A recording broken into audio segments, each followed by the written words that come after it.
Alain Weinstein, bonsoir.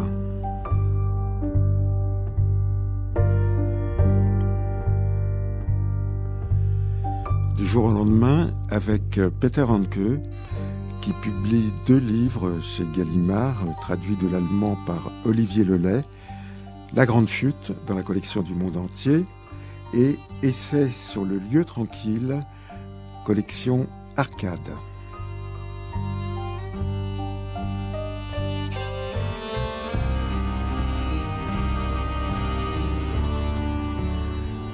Aux heures de manque de temps de manque, il arrivait toujours un moment où mon comédien, au plus fort du désordre, stoppait ses mouvements et se disait « Terminé, je laisse tout tomber, je ne bouge plus le petit doigt, je ne dis plus un mot. Le nuage noir à l'horizon passe sur moi et je deviens le nuage lui-même. »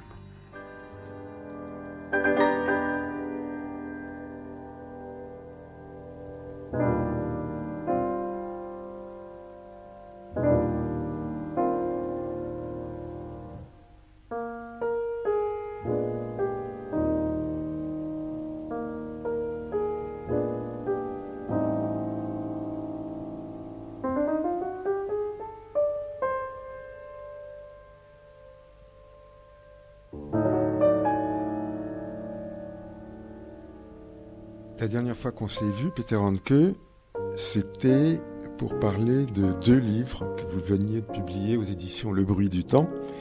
Une année dite au sortir de la nuit, c'est-à-dire des fragments où vous laissiez entendre que depuis quelque temps, vous étiez partisan du jeûne d'œuvres.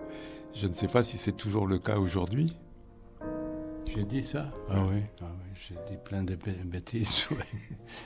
Aujourd'hui, c'est plus le cas.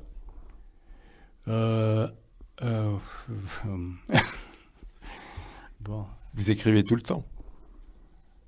Il y a des gens qui me connaissent ici dans la région, mais qui ne connaissent pas du tout de ce que j'ai fait. Ils me demandent toujours, est-ce que vous écrivez toujours ? Parce qu'à partir de 70 ans, je crois, les gens pensent que quand ça s'arrête comme un cheminot, je ne sais pas. Mais bien sûr, c'est ma profession, c'est continuer jusqu'au moment où il n'y a plus de souffle, où il n'y a plus de joie, ou plus de détresse. Vous ne faites pas qu'écrire. Vous marchez beaucoup, par exemple, dans la forêt pour trouver des champignons. Oui, c'est un peu une maladie, oui. Mais marcher, c'est pas une idéologie, mais j'ai besoin pour mon âme. J'aime bien être assis aussi, j'aime bien être couché aussi.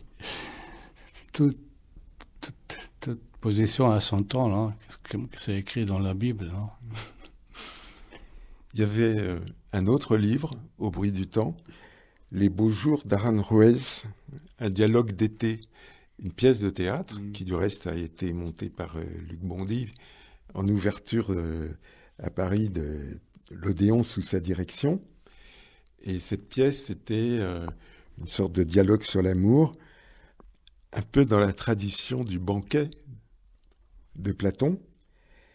Et on soulignait dans notre entretien que les dialogues sont très rares chez vous. Ils sont même, pour ainsi dire, absents de vos livres, que ce soit par exemple dans Mon année dans la baie de Personne, dans Toujours la tempête, ou aujourd'hui dans celui que vous publiez maintenant en traduction française, La Grande Chute. Et on disait que tout se passait comme si dans vos récits, on était dans une zone où les dialogues ne sont pas encore mis en place, pour laquelle ils n'existent pas encore. Et ça parce que le point de départ de l'écriture, chez vous, ne se situe pas dans la relation à autrui. Ça aussi, ça dépend du sujet. Ce dialogue, Le beau jour d'Aranjuez, c'était dans ma tête depuis très, très longtemps. C'était une espèce de gaieté dense et en même temps de mélancolie. c'est qu'on aussi oser de demander à une femme qu'on connaît presque pas un matin sous les arbres d'été, avec le bruissement des arbres, comment elle a vécu les hommes. Ça m'est arrivé dans ma vie, mais j'ai jamais vraiment osé. Alors j'ai osé dans l'écriture demander à une femme inconnue comment elle a rencontré des hommes dans sa vie, comment ça a commencé, pas raconter ou dialoguer sur la sexualité, mais sur le monde intérieur, sur l'imagination, aussi sur les images qui se créent entre hommes et femmes. Même la chevauchée sur le lac de Constance que j'ai écrit, j'avais peut-être même pas 40 ans. Oui, 30 ans, mais c'est plein de dialogues quand même. J'ai aussi toujours la tempête qui va être peut-être jouée à l'Odéon. Avec la mise en scène d'Alain Françon, il a plein de dialogues, mais je suis un type de théâtre qui rêve à un théâtre qui ne consiste pas seulement en dialogue, mais aussi en épique, en récit. C'est pas comme le théâtre épique de Brecht qui voulait, avec l'épique, il voulait créer la distance entre spectateur et ce qui est situé sur la scène. Moi, je veux vraiment raconter comme dans les anciennes pièces grecques aussi, un théâtre épique qui me convient, qui convient aussi, je crois, j'espère en tout cas aux autres. On a eu un bel exemple à Avignon l'été dernier avec Par les villages. Oui, ça c'est déjà une pièce plutôt épique, oui. Mais quand même, il y a plein de monologues et en même temps, il y a des chansons, il y a aussi des confrontations. Mais il faut trouver l'équilibre entre récit, confrontation, dialogue, monologue. Mais c'est comme la respiration humaine quand on est vraiment attaché à la tragédie ou en même temps à la danse de la vie. Est-ce que vous assistez, Peter Handke, aux représentations de vos pièces? Aux premières, parfois, je me sens quand même obligé d'honorer le travail des acteurs. Parce que les acteurs ont souvent peur, surtout de mes pièces, parce que ce ne sont pas des pièces conventionnelles. Mais ce sont quand même des pièces pures. Mais ils savent parfois pas comment jouer le théâtre, comment incorporiser le théâtre, mon théâtre épique. Je dis toujours, comme Sean Connery et James Bond, il faut jouer comme s'ils étaient eux. Il faut donner le corps. Alors parfois ils sont rassurés, parfois ils ne savent pas comment faire avec leur corps, comme moi aussi. On parlait de ce qui fonde votre relation à l'écriture, et je me demande si c'est pas la solitude, finalement. Je ne sais pas, la solitude en allemand, on dit Einsamkeit, mais je trouve ça un mot assez ambigu, parce que si on retraduit Einsamkeit en grec, ça veut dire l'harmonie. Einsamkeit, c'est mieux que Zweisamkeit. Einsamkeit, ça embrasse le monde, parce que tout est ensemble. Il y a une solitude qui embrasse le monde. Alors je suis plutôt, si je raconte, je ne parle pas de la solitude, mais je raconte, je dramatise peut-être la solitude, la Einsamkeit, mais c'est une façon de chercher vraiment l'unité du monde. L'un de vos livres, qui est un recueil d'essais, s'intitule « J'habite dans une tour d'ivoire ». Oui, c'est ironique, mais j'étais jeune parce qu'à l'époque, c'était une époque très politique des 68 et j'étais absolument... Ils ont nié la littérature, la poésie. Et je me suis dit, non, il faut que la littérature, la poésie, c'est quand même le centre dramatique et le cœur du monde. Et j'ai insisté sur la tour d'ivoire pour montrer, pour faire vibrer. C'est une tour qui vibre. Même ivoire, je ne sais pas si l'ivoire vibre, mais peut-être, pour moi, il vibre. Mais la solitude, chez vous, est un véritable effort, un travail. Je ne sais pas. J'ai plein de situations qui doivent surprendre. La surprise, c'est l'élément essentiel de la littérature. Mais la surprise qui coupe le cœur, qui entre dans le cœur. Ah, c'est ça, c'était ça, ça va être ça. Mais je ne suis pas du tout un idéologue. Je pars du rêve, je pars de l'imagination. L'imagination, c'est quelque chose de très très rare. C'est comme de la grâce. Sans imagination, il n'y a pas de roman. Mais aujourd'hui, il y a l'imagination qui est complètement truquée presque partout. Mais c'est la grâce qui fait raconter. C'est la grâce qui fait ouvrir la bouche intérieure vers l'écriture. Elle ne vous abandonne jamais, l'imagination? Oh, c'est très rare, l'imagination. Et là, on se sent à sa place. Moi, je me sens à ma place quand je vois les relations des êtres humains.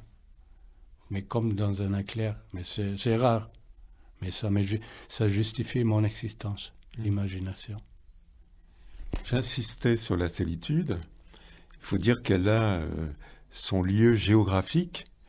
C'est le livre que vous publiez en même temps que La Grande Chute et que vous avez appelé Essai sur le lieu tranquille, qui est un livre merveilleux d'ailleurs, qui fait suite à Essai sur la fatigue, Essai sur le jukebox et Essai sur la journée réussie. Ouais. Alors, qu'est-ce qui vous a mis sur la trace de cet essai qui manifestement est conduit par une grande nécessité. On voit que vous aviez rendez-vous avec ce texte.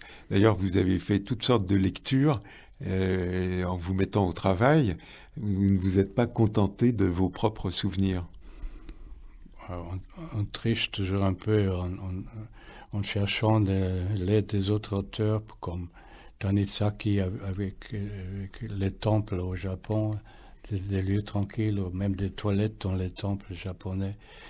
Mais je fais une espèce de révérence vers l'autre. Je n'ai pas besoin, mais j'incline ma tête vers les autres auteurs parfois. Mais le lieu tranquille, c'est comme la journée réussie, et c'est sur la fatigue, et c'est sur les jukebox. C'est une espèce de raconter son autobiographie avec des sujets comme la journée réussie, de ma soi-disant naissance jusqu'au moment où je suis maintenant avec vous.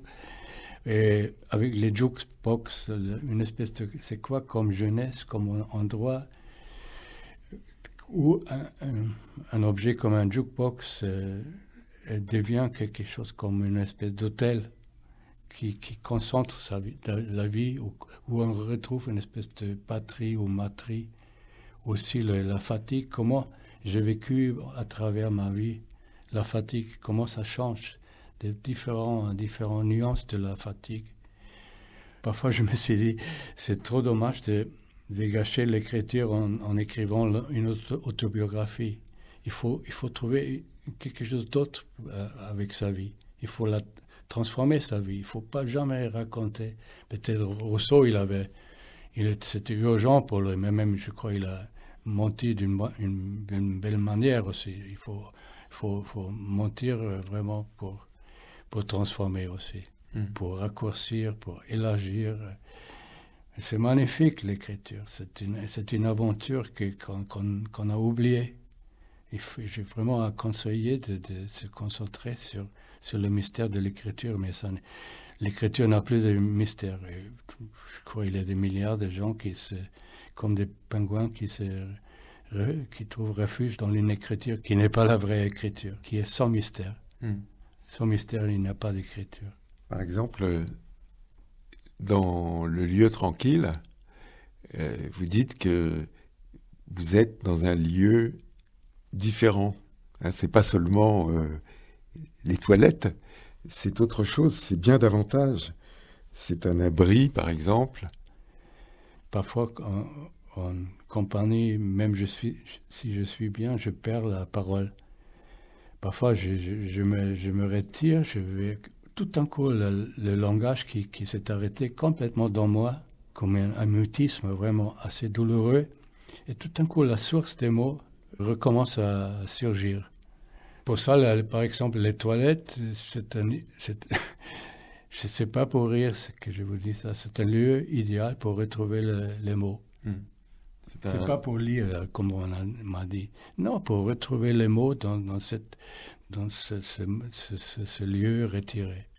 Retrouver la source du langage. Oui, la source du langage, aussi la source du dialogue, la source des contes aussi, la source des couleurs aussi.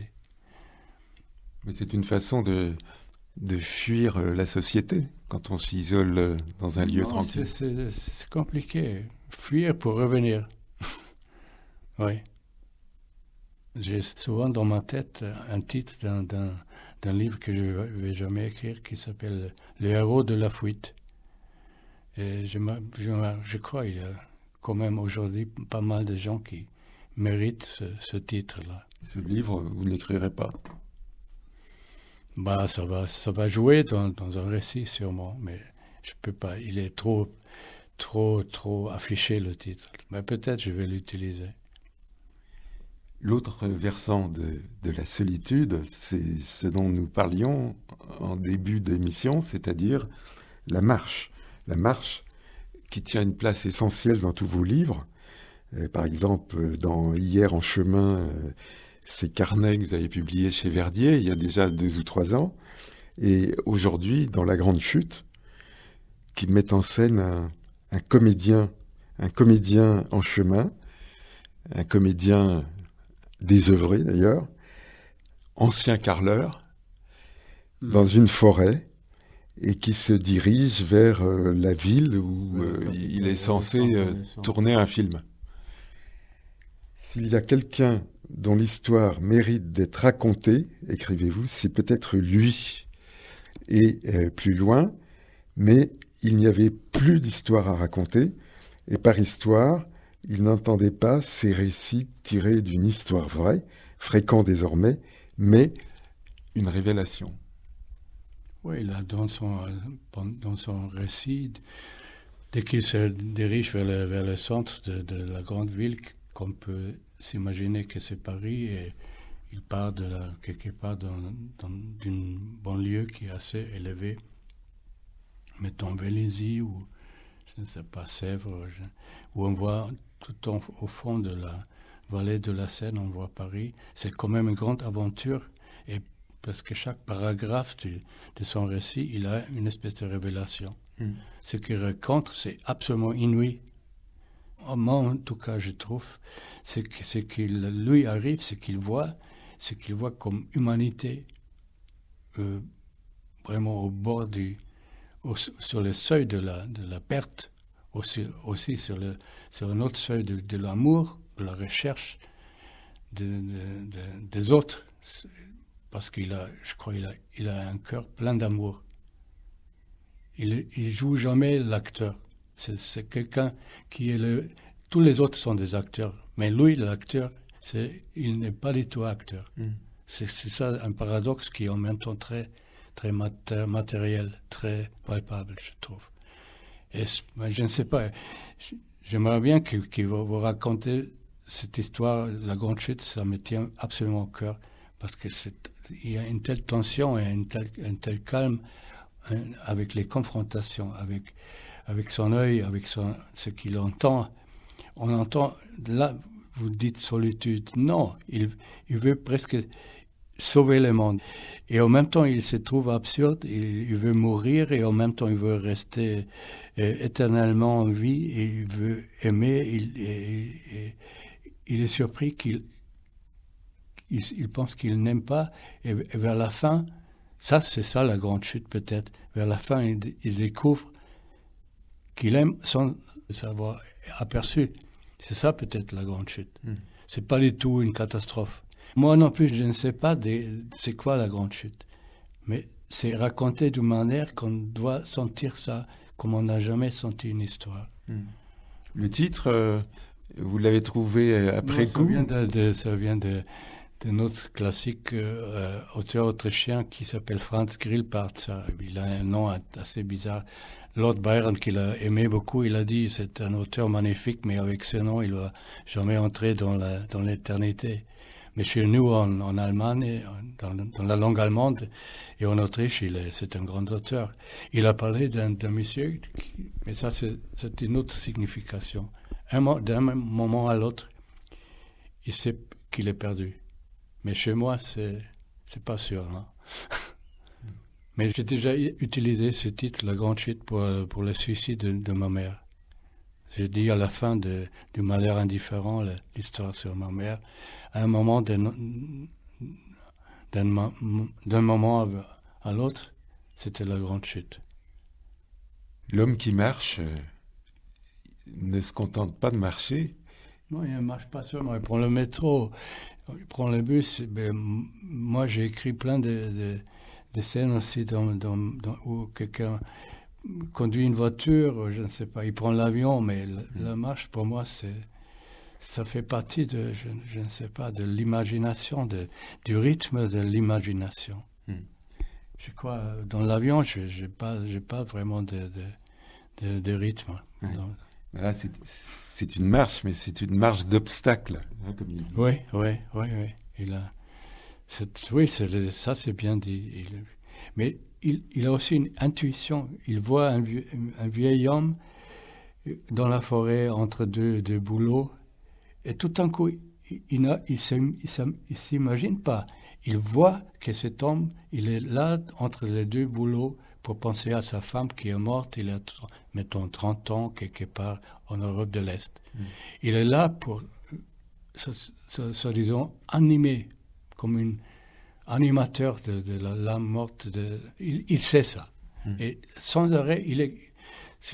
Dans un autre livre, si je peux encore raconter un livre, j'aimerais bien me concentrer sur des moments comme ça, où on voit quelqu'un d'autre dans le métro, dans le train, dans la rue, ou je ne sais pas, dans l'hôpital, un inconnu, ou une femme, ou un homme, et on sait tout de suite. On peut raconter un paragraphe sur l'autre, ce qu'il a vécu, ce qu'il veut. Et on ne s'imagine pas, mais on raconte comme si c'était sûr. Ça, c'est quand même la spécialité, soi-disant, de la grande chute. Et je me demande pourquoi on écrit sur le livre. C'est quand même une joie immense d'écrire sur des livres qui sont bizarres, comme La Grande Chute, qui sont spéciales.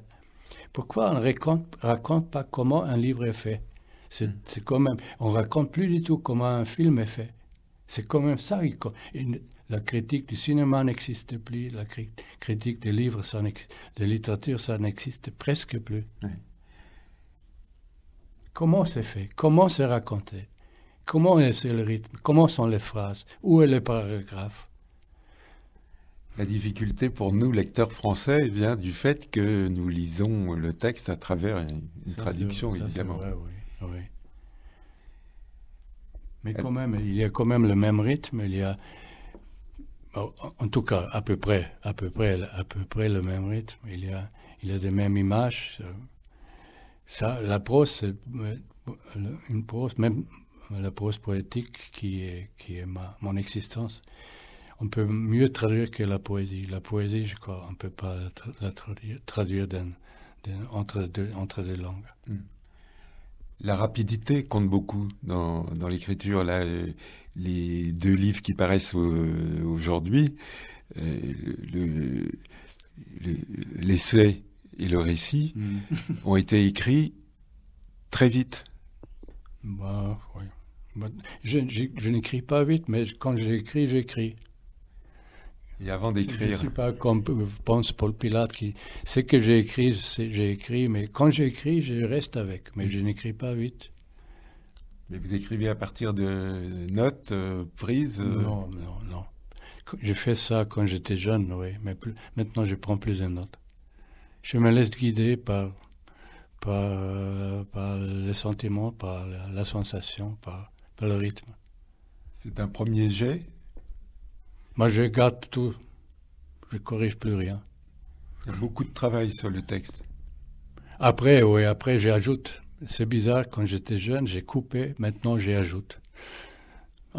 Maintenant, quand je m'approche à la fin d'un récit ou d'un essai, je veux rester avec.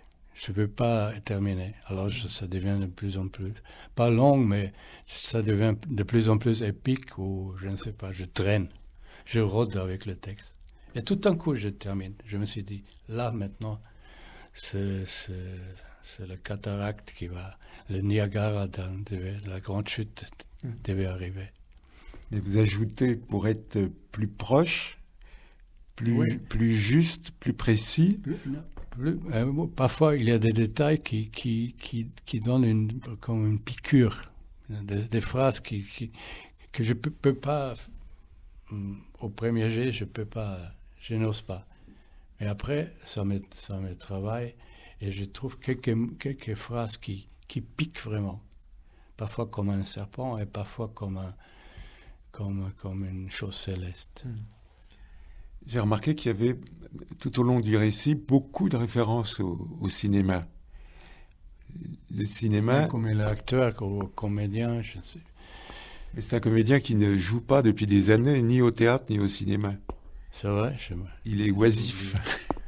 Oui, les rôles, il traîne. Maintenant, je ne suis pas sûr. Lui-même ne se considère plus comme un comédien. Il s'occupe de sa maison, de son jardin. Je ne sais pas ce qu'il fait là. Peut-être il travaille beaucoup avec ses mains. Comme vous venez de dire, il était carreleur. Peut-être il continue dans sa maison. Il n'est pas oisif du tout. Peut-être il lit beaucoup. Il y a des acteurs qui lisent beaucoup, quand même, non? Il est beaucoup confronté au manque. Oui, ça c'est vrai, oui. Ça, c'est paradoxe, il est plein de manques, oui. Oui, c'est ça qui le met en route, oui. Mais là, je suis peut-être celui qui est son chroniqueur. J'aime ce personnage. Je me sens absolument pas proche du tout, mais j'aimerais bien le rencontrer. Vous avez été heureux de vivre avec lui pendant le temps de l'écriture? Oui, c'est pas le mot. Ouais. J'étais touché, absolument touché. Je me suis dit, je touche l'état du monde. Sinon, c'est pas la peine d'écrire. Si on ne sent pas trembler l'univers, c'est pas la peine. Ça devait être puni des gens qui écrivent pour rien. Il y a une chose importante qui manque à ce personnage, c'est l'amour. Bah, il découvre, je crois. Il voit la femme avec laquelle il était pendant la nuit. Il la voit par hasard dans la ville, dans un bar. Il la reconnaît pas. Il voit cette femme, il la trouve très très belle, cette femme. Il se dit, c'est qui cette femme-là?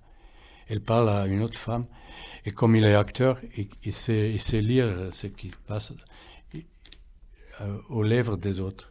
Il sait lire le langage des lèvres. Et tout d'un coup, il voit que cette femme parle de lui. Et il comprend que cette femme parle de lui, et cette femme parle d'une manière passionnée et douloureuse de lui. Et tout à coup, il reconnaît que c'était la femme avec laquelle il était pendant la nuit. Et là, il commence quelque chose dans lui. Tout le rythme du récit change après. Il y a une espèce de comme une noirceur qui en même temps qui promet un autre jour dans le récit. Là, il se dirige vers l'endroit où il a rendez-vous le soir avec la femme. Et là, la grande chute arrive. Mais je ne sais pas. Hein. Ça peut être la mort, mais je ne crois pas. Je ne crois pas. On ne peut pas dire qu'il ne se tourne pas vers l'autre. Il aimerait aider. Mais il écrit une lettre à son fils qu'il n'a pas vu depuis longtemps. Son fils qui cherche sa mère morte quelque part en Alaska. Il écrit une lettre. Tout d'un coup, il réalise... Je ne connais pas l'adresse de mon fils, mais il met quand même dans une boîte la lettre. Il se dit la lettre va arriver. Doucement, le récit reste très réel, pas réaliste. Réel et devient encore plus réel parce qu'il change vers le conte. Alors la grande chute, je crois, c'est la chute vers le conte. Quelqu'un m'a dit une fois, parfois la fatigue, comme on a parlé de la fatigue, ça ferme tout. Mais parfois, il y a une fatigue arrive où quelque chose s'ouvre et ça devient la source des contes, la fatigue. Et là, je crois, la grande chute change d'un récit réel vers un conte qui devient encore plus réel. Le conte, c'est pas l'irréalité. Le conte, si c'est, disons, vraiment vécu, c'est la chose la plus réelle. Alors justement, Peter Handke, j'ai relevé une phrase qui explique peut-être que ce personnage soit un acteur. L'essentiel, écrivez-vous, c'est que l'illusion fonctionne. Oui.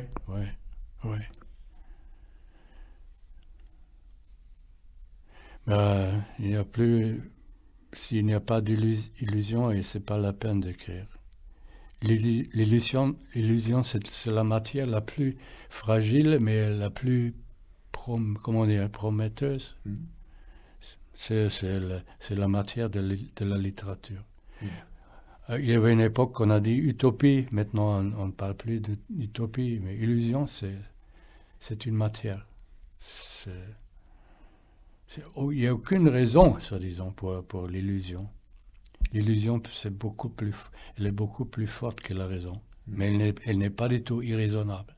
L'illusion, c'est peut-être finalement, si on essaie de la réaliser, c'est la chose la plus réelle, la plus palpable, la plus matérielle qu'on peut faire. C'est la littérature. Il y a l'illusion et il y a la contemplation. Tout est dans la contemplation. Technique comme mot. Regarder, c'est très difficile, c'est pas facile de regarder. On se dit à la télé, quand on voit la télévision, c'est pas du tout regarder. Regarder, c'est difficile. Hein. Regarder, c'est un événement. C'est dramatique, regarder. Mais c'est salvatoire aussi. Lui dit que s'il avait été professeur d'art dramatique, il aurait enseigné à ses élèves le deuxième regard. Ça, j'ai oublié cette phrase, oui. C'est quoi le deuxième regard? Le deuxième regard, c'est le deuxième regard. Moi, parfois, vous savez, je ne sais pas pourquoi je pense maintenant, il y a parfois, on voit dans les tableaux médiévaux de la Renaissance aussi, on voit la représentation de l'agneau mystique. C'est Jean-Baptiste qui est le symbole de l'agneau mystique. Cet agneau mystique, il tourne toujours la tête vers derrière. Si vous voyez sur le tympan roman ou dans les piliers des tableaux de Giotto, je ne sais pas, c'est toujours l'agneau mystique qui tourne la tête derrière, regarde vers le vide. Et ça, c'était une époque de ma vie, ça m'a pas sauvé, c'est un peu exagéré, mais ça m'a gardé, ça m'a fructifié. C'est ça peut-être le deuxième regard.